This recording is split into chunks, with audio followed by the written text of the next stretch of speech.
శ్రీ గురుభ్యో నమః. శ్రీ మహాగణపతి నమః. 2024 సంవత్సరం ప్రారంభం కాబోతుంది. మనం 2023లో ఏవైతే గ్రహస్థితి ఉందో 2024లో ఎటువంటి మార్పు చేర్పులు మన జీవితం మీద ప్రభావితం చూపించబోతున్నాయి, మన లైఫ్లో ఎటువంటి కొత్త మార్పులు రాబోతున్నాయి అనేది తెలుసుకోవాలని చెప్పి అందరికీ ఆతృతగానే ఉంటుంది అన్నమాట. ఎందుకంటే 2023లో కొంతమంది కష్టాలు అనిపించి ఉండొచ్చు, కొంతమంది సుఖాలు అనుభవించి ఉండొచ్చు, ఇంకా కొంతమంది జీవితంలో ఇంకా ఉన్నత స్థితికి రావాలని చెప్పి ఎదురు చూస్తూ కూడా ఉంటారు. 2024లో మన గ్రహస్థితి 2023 నుంచి 2024కి మనం చూసినట్లయితే శని రాహుకేతువులు వారి యొక్క స్థానాల్లో, అంటే శని మూల త్రికోణంలో, కుంభంలో, ఉచ్చ స్థానంలో, అలాగే రాహుకేతువులు వచ్చేటప్పటికి రాహు మీనంలో, కేతువు కన్యలో కొనసాగుతూనే ఉంటాడు అన్నమాట. 2024 కూడా మార్పు వచ్చేటప్పటికి గురువు యొక్క గ్రహస్థితి మారబోతున్నది. మేషం నుంచి వృషభంలోకి మే 1వ తారీఖున తన యొక్క స్థానచలనాన్ని మార్చుకోబోతున్నాడు అన్నమాట. దీనికి తప్ప మిగతా గ్రహస్థితి రీత్యా చూసినట్లయితే మనకు ఈ యొక్క సంవత్సరం మొదటి భాగంలో మనం చూసినట్లయితే రవి ధనస్సులో, అలాగే మన కుజుడు ధనస్సులో కొనసాగుతున్నాడు. అలాగే బుధుడు వచ్చేటప్పటికి వృశ్చికంలో, శుక్రుడు వృశ్చికంలో, శని మీకు చెప్పినట్టుగా శతభిష నక్షత్రంలో, కుంభంలో, అలాగే రాహు వచ్చేటప్పటికి మీనంలో కొనసాగుతున్నాడు అన్నమాట. మీనాల్లో, అలా కేతు వచ్చేటప్పటికి కన్యలో కొనసాగుతున్నాడు. ఇప్పుడు ఇటువంటి గ్రహస్థితి రీత్యా వచ్చేటప్పటికి ఎలా రాబోతున్నది, నెక్స్ట్ ఇయర్లో వచ్చేటప్పటికి మేజర్ చేంజెస్ వచ్చేటప్పటికి ఓన్లీ గురువు ఒక్కటే మారబోతున్నాడు అన్నమాట.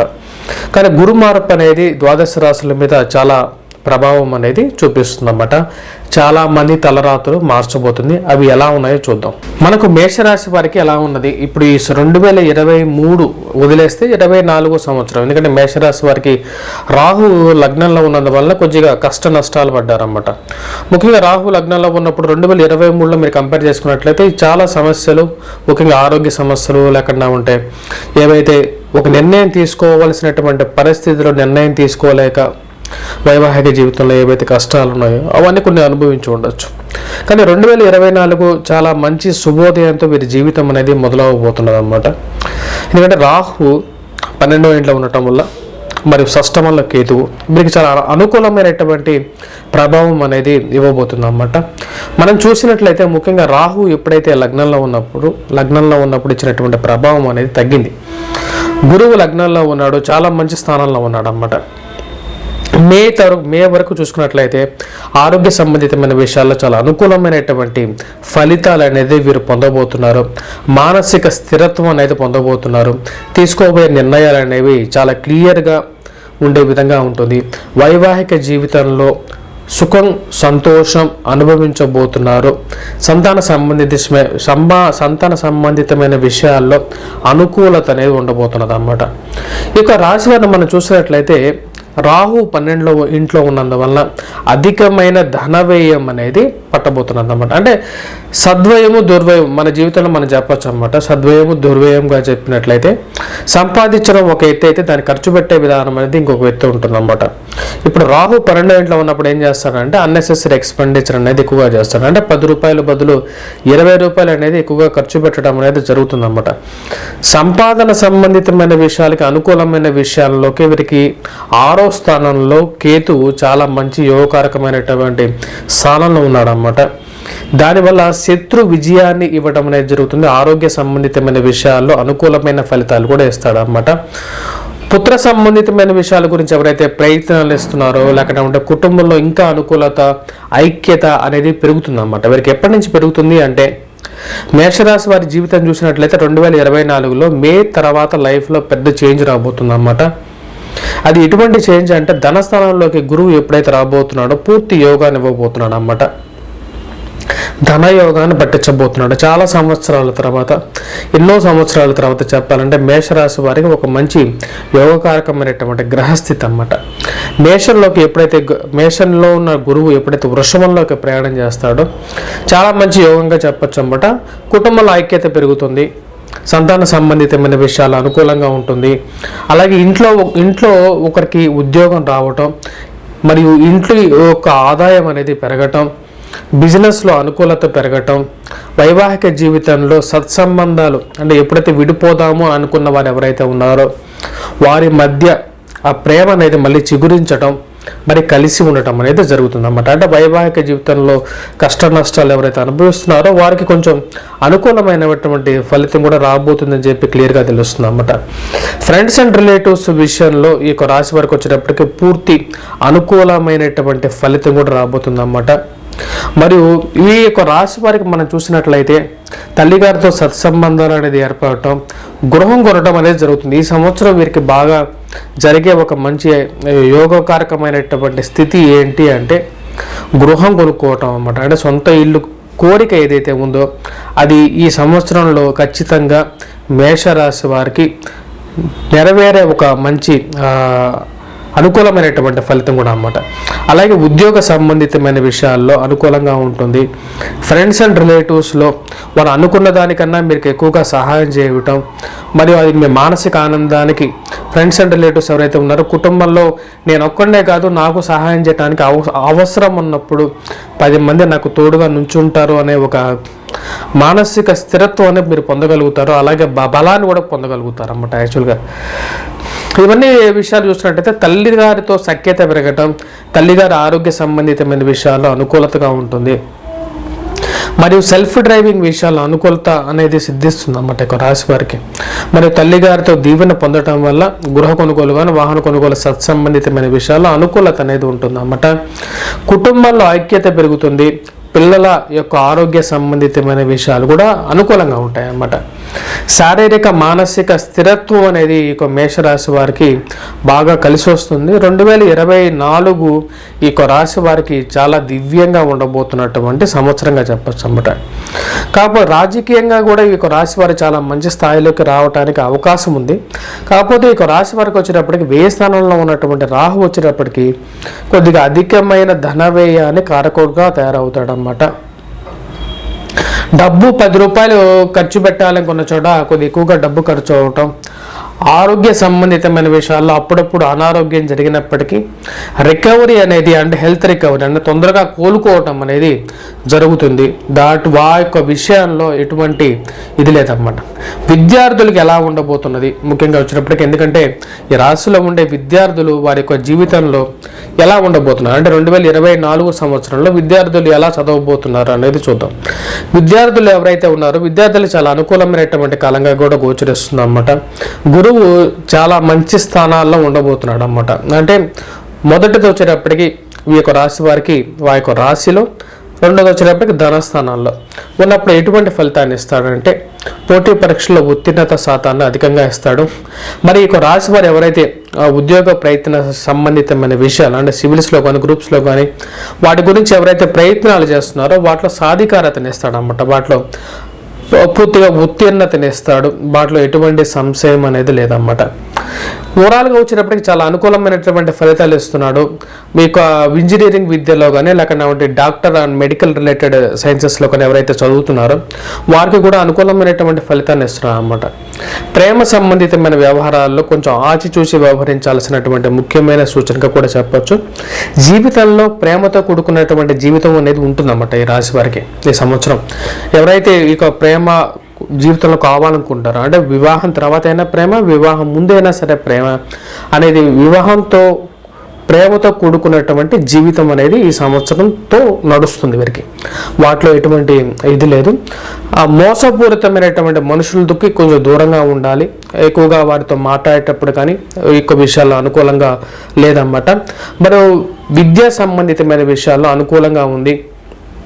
విదేశీయాన విద్య కానీ దూర ప్రాంత ప్రయాణం విద్య చదవాలనుకునేవారు అంటే విదేశీయానం చేసి విద్య చదవాలనుకున్నవారు కానీ లేకపోతే ఎవరైతే ఉన్నత విద్య అంటే ఐఐటి కానీ ప్రిలిమ్స్లో కానీ లేకపోతే వేరే ఉత్తీర్ణత చేసి మంచి స్థాయిలోకి వెళ్ళాలనుకున్నవారు, పోస్ట్ గ్రాడ్యుయేషన్ చేయాలనుకున్నవారు కానీ పిహెచ్డి చేయాలనుకున్నవారు కానీ వారి యొక్క కళ అనేది ఇప్పుడు నెరవేరుతుందన్నమాట. స్వయం వృత్తిలో రాణించాలనుకున్నవారు అంటే బిజినెస్ చేసి సంపాదించాలనుకున్నవారు వారికి కూడా చాలా అనుకూలమైనటువంటి ఫలితంగా ఉంది. రాజకీయ రంగ ప్రముఖులు ఎవరైతే ఉన్నారో ఈ రాశిలో వారికి కూడా చాలా అనుకూలమైనటువంటి ఫలితాలు కూడా మనం చెప్పచ్చు అన్నమాట. ఈ యొక్క రాశి వారికి మనం ముఖ్యంగా చెప్పాలంటే డాక్టర్స్, నర్సెస్, మరియు దాంతోపాటు విద్యా బోధకులు ఎవరైతే ఉన్నారో అంటే టీచరింగ్ ప్రొఫెషన్లో ఉన్నవారు, అలాగే ప్రొఫెసర్స్ కానీ లేకుండా ఉంటే ఈ యొక్క రంగ నిపుణులు ఎవరైతే ఉన్నారో అంటే ముఖ్యంగా ఈ యొక్క పుస్తకాల షాపులకు సంబంధించిన వారు, భోజన హోటళ్ళు, రెస్టారెంట్లు, టీ కాఫీ అంగళ్ళు వీటికి సంబంధించిన వారు, మత ప్రబోధకులు వీరందరికీ చాలా అనుకూలమైన కాలంగా కూడా ఉందన్నమాట. పురోహితులు కూడా చాలా అనుకూలమైన కాలంగా కూడా చెప్పచ్చు మనం. మరి గృహ నిర్మాణ సంస్థలో ఎవరైతే వృత్తిగా నివసిస్తున్నారో వారికి కూడా అనుకూలంగా చెప్పచ్చు అన్నమాట. రియల్ ఎస్టేట్ అంటే ఎవరైతే రియల్ ఎస్టేట్ వ్యవహారాలు చేస్తున్నారో వారికి కూడా అనుకూలమైన కాలంగా కూడా చెప్పచ్చు. ఆటోమొబైల్ ఇండస్ట్రీస్లో పనిచేసేవారు, మరి ఫార్మాస్యూటికల్ రంగంలో పనిచేసేవారు, బ్యాంకింగ్ సెక్టార్లో పనిచేసేవారు కానీ టెక్స్టైల్ రంగంలో పనిచేసేవారు వీరికి కూడా ద్వితీయార్థం అనేది చాలా అనుకూలంగా ఉంది. మరి వాటితో పాటు ఎవరైతే బిజినెస్సే పరమావధిగా జీవిస్తున్నారో వారికి చాలా అనుకూలమైనటువంటి ఫలితాలు ఉన్నాయన్నమాట. అంటే ఎవరు ఫ్యాక్టరీ నిర్వాహకులు కానీ లేకుండా ఉంటే బిజినెస్లో ఇన్వెస్ట్మెంట్ చేసేవారు కానీ చాలా అనుకూలంగా ఉంది. స్పెక్యులేషన్స్ అంటే ఎవరైతే స్టాక్స్లో ఇన్వెస్ట్ చేస్తున్నారో లేకుంటే ఈ యొక్క స్పెక్యులేషన్స్లో ఇన్వెస్ట్ చేసేవారు వారికి కూడా అనుకూలంగా ఉందన్నమాట. కాకపోతే ఏంటంటే వారు 10 రూపాయలు సంపాదిస్తే దాని లోపల 8 రూపాయలు పోగొట్టుకునే విధంగా ఉంటుందన్నమాట. కాకపోతే ఓవరాల్గా వచ్చేటప్పటికి స్పెక్యులేషన్స్లో ఇన్వెస్ట్మెంట్స్ అనేది ఈ సంవత్సరం లాభించే విధంగానే ఉంది. ఎందుకంటే ధనస్థానాల్లోకి వస్తున్నటువంటి గురువు చాలా యోగకారకుడు కాబట్టి ఈ యొక్క రాశి వారికి చాలా యోగకారకంగానే ఉన్నది కదా చెప్పుకోవచ్చు అన్నమాట. అలాగే ఇంకా మిగతా విషయాలకు వచ్చేటప్పటికి వ్యాపారస్తులు ఎవరైతే ఉన్నారో టైలర్ షాపు రిపేరస్తులు కానీ లేక టైలరింగ్ పరిశ్రమలో ఉన్నవారు కానీ వస్త్ర రంగ పరిశ్రమల్లో ఉండే వారికి కూడా ఈ యొక్క సంవత్సరం అనేది బిజినెస్ పరంగా చాలా యోగ్యకారకంగా ఉండబోతున్నది. ప్రశాంతమైన జీవితం కూడా ఉంటుందన్నమాట.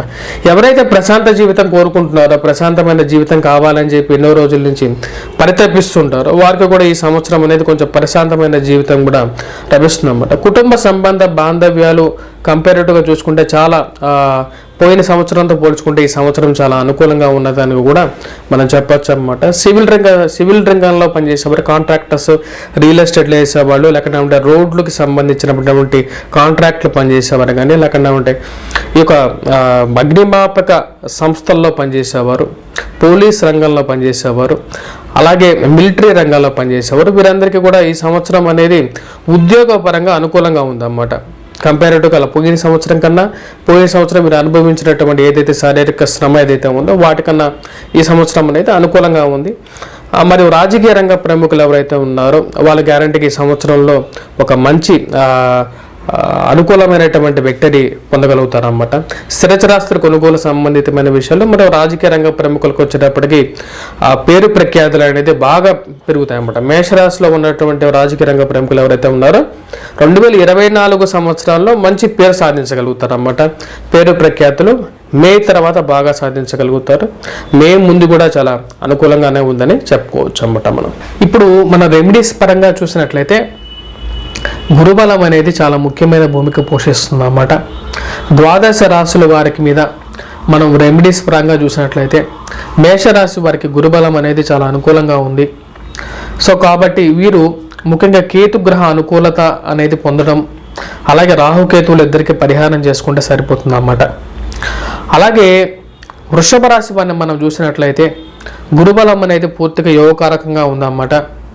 రాహు బలం అనేది బాగా ఉంది, కేతు యొక్క బలం అనేది లేదు కాబట్టి కేతు గ్రహానికి పరిహారం చేసుకోవాలి. అలాగే ముఖ్యంగా వీరు పరిహారం చేసుకోవాలి అంటే వీరు పూజించాల్సినది విఘ్నేశ్వరుణ్ణి బాగా పూజించాలన్నమాట. అలాగే మిథున రాశి వారిని చూసినట్లయితే మిథున రాశి వారికి గురుబలం అనేది కూడా ఉంది. గురుబలం అనేది కొంచెం తగ్గుతున్నది. శ్రీ మహావిష్ణువుని పూజించాలి వారి యొక్క సంవత్సరం. అలాగే వారు పూజించాల్సినటువంటి ఇంకొక గ్రహం వచ్చేటప్పటికి కేతుగ్రహం అన్నమాట. కేతుగ్రహ ఆరాధన చేయాలి. అలాగే కేతుగ్రహ ఆరాధన చేయలేని వారు విఘ్నేశ్వరుణ్ణి పూజించినా సరే సరిపోతుంది అన్నమాట. అలాగే తదుపరి గ్రహం అయినటువంటిది ఏంటంటే తదుపరి రాసినటువంటి కర్కాటక రాశి. కర్కాటక రాశి వారు మనం చూసినట్లయితే వారికి బాగా అనుకూలమైనటువంటిది వచ్చేటప్పటికి ఈ యొక్క కేతు గ్రహం అనుకూలత అనేది ఎక్కువగా ఉందన్నమాట కర్కాటక రాశి వారికి. అలాగే ఏలినైట్ శని అష్టమ శని దోషం కూడా ఉంది. అలాగే రాహు యొక్క స్థానం కూడా సరిగా లేదు కాబట్టి వీరు రాహుగ్రహ అనుకూలత కోసం దుర్గాదేవిని, అలాగే శనిగ్రహ అనుకూలత కోసం వీరు వెంకటేశ్వర స్వామిని కూడా పూజించడం అనేది ముఖ్యమైన సూచన. తదుపరి రాశి అయినటువంటిది ఏదైతే ఉందో అది వచ్చేటప్పటికి సింహరాశి. సింహరాశి వారికి వచ్చేటప్పటికి ధనస్థానంలో వచ్చేటప్పటికి వీరికి కేతువు, అష్టమంలో వచ్చేటప్పటికి రాహు, సప్తమంలో వచ్చేటప్పటికి శని. సో వీరు పూజించాల్సినది వచ్చేటప్పటికి వెంకటేశ్వర స్వామిని పూజించడం ఈ సంవత్సరం మొత్తం. వీలైతే తిరుపతి వెళ్ళేసి రావటం, తిరుపతిని వెంకటేశ్వర స్వామిని మొక్కుకోవటం. అలాగే ధనస్థానంలో వచ్చేటప్పటికి కేతు ఉన్నాడు కాబట్టి విఘ్నేశ్వరుడిని అనునిత్యం పూజించటం, అలాగే దుర్గాదేవిని ఆరాధన కూడా చేసుకున్నట్లయితే అనుకూలమైనటువంటి ఫలితాలు పొందగలుగుతారన్నమాట. తదుపరి రాశి అనేటువంటిది ఏదైతే ఉందో కన్యారాశి. కన్యారాశి వారు ఎవరిని పూజించాలి? కన్యారాశి వారికి వచ్చేటప్పటికి లగ్నంలో వచ్చేటప్పటికి కేతువు, సప్తమంలో వచ్చేటప్పటికి రాహు అన్నమాట. ఇలా ఉన్నప్పుడు కేతువు కోసం వినాయకుడిని, దుర్గాదేవి కోసం, దుర్గాదేవి అంటే రాహు అధీర దేవత వచ్చేటప్పటికి రాహువుకు అన్నమాట. సో కాబట్టి దుర్గాదేవిని కూడా పూజించాలి.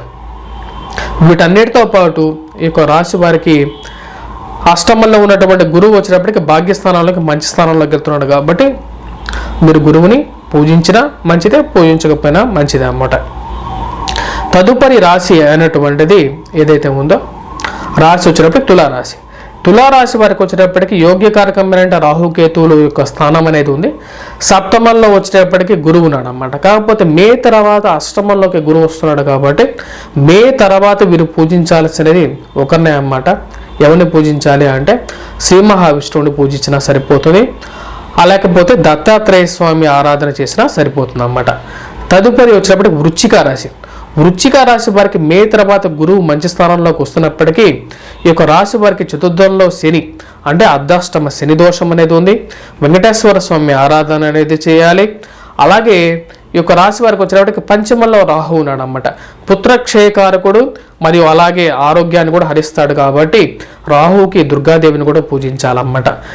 ఇలా పూజించినట్లయితే వృశ్చిక రాశి వారికి సరిపోతుంది. తదుపరి రాశి అయినటువంటిది ధనుస్సు రాశి. ధనుస్సు రాశి వారికి ఏ దేవుడిని పూజించాలి? ధనుస్సు రాశి వారికి వచ్చేటప్పటికి వీరి యొక్క గ్రహస్థితి చూసినట్లయితే చతుర్థంలో వచ్చేటప్పటికి వీరికి ముఖ్యంగా దుర్గాదేవిని పూజించాలన్నమాట. ఎందుకంటే రాహు ఉంది కాబట్టి శని ఇచ్చినటువంటి ఫలితాన్ని ఇస్తాడు కాబట్టి, ముఖ్యంగా తల్లిగారితో పాటు క్షేత్రాన్ని కూడా దెబ్బతీస్తాడు కాబట్టి మన దుర్గాదేవిని పూజిస్తే సరిపోతుంది అన్నమాట. మరియు అలాగే మకర రాశి వారికి రాహు చాలా మంచి స్థానంలో ఉన్నాడు. అర్ధాష్టమ వీరికి వచ్చేటప్పటికి ఏళ్ళనాటి శని ప్రభావం కూడా ఉంది కాబట్టి వెంకటేశ్వర స్వామి ఆరాధన అనేది చేయాల్సిందే వీరు. అలాగే శనిగ్రహ వ్రతం కూడా చేసుకోవచ్చు అన్నమాట. అది ఎలా చేయాలి అనేది కూడా మా యొక్క ఛానల్లో చెప్పడం జరిగింది, మీరు చూడొచ్చు. శనిగ్రహ వ్రతం అనేది భవిష్య పురాణాల్లో ఎలా చెప్పారనేది. మరియు ఇక్కడ మార్పు అనేది వీరికి గురువు మంచి స్థానంలోకి వెళ్తున్నాడు, కేతు సరైన స్థానంలో లేడు కాబట్టి విఘ్నేశ్వరుని కూడా వీరు పూజించాలన్నమాట.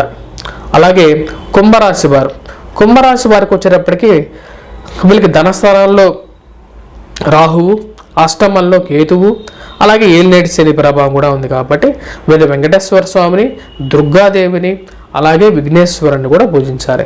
చివరగా వచ్చేటప్పటికి మీనరాశి వారు ఎవరిని పూజించాలి?